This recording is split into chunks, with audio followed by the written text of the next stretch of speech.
শুভ সকাল। প্রতিদিনের pre market আপডেটে আপনাদের স্বাগতম। সূচক 35.55 পয়েন্ট বা 0.68% হ্রাস পেয়ে 5,170 পয়েন্টে স্থির রয়েছে।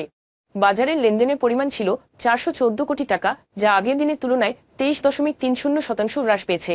বাংলাদেশের বৈদেশিক মুদ্রার রিজার্ভ রবিবার 21.11 বিলিয়ন মার্কিন ডলার অতিক্রম করেছে, যা প্রায় 10 মাসের মধ্যে প্রথমবারের মতো মাইলফলক স্পর্শ করেছে, যা শক্তিশালী রেমিট্যান্স এবং রপ্তানি প্রবাহের ফলে সম্ভব হয়েছে। কেন্দ্রীয় ব্যাংকের হিসাব অনুসারে মোট রিজার্ভও 26.38 বিলিয়ন মার্কিন ডলারে উন্নীত হয়েছে।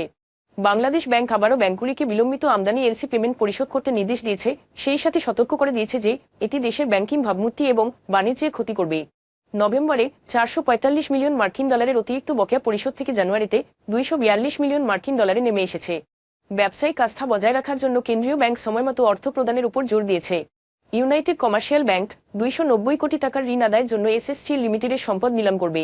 নিলামে নারায়ণগঞ্জ এবং চট্টগ্রামের জমি এবং অবকাঠামো অন্তর্ভুক্ত রয়েছে, যার দরপত্র 8 মের মধ্যে জমা দিতে হবে। 2003 সালের মানি লোন কোড অ্যাক্ট অনুসারে এই বিক্রয় করা হয়েছে, কারণ এসএস স্টিল ঋণ পরিশোধের ক্ষেত্রে খেলাপি হিসেবে চিহ্নিত হয়েছিল। ইস্টল্যান্ড ইন্স্যুরেন্স অর্থবছর 24-এর জন্য সাধারণ শেয়ারহোল্ডারদের 10% নগদ লভ্যাংশ ঘোষণা করেছে।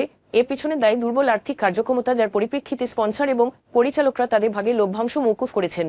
এছাড়াও কোম্পানিটি অর্থ পরিশোধের জন্য 4.93 কোটি টাকা বরাদ্দ করেছে। এখন এ পর্যন্তই। বিকেলে আবারও আসছে ডেইলি মার্কেট আপডেট নিয়ে। সে পর্যন্ত আমাদের সঙ্গেই থাকুন। ধন্যবাদ।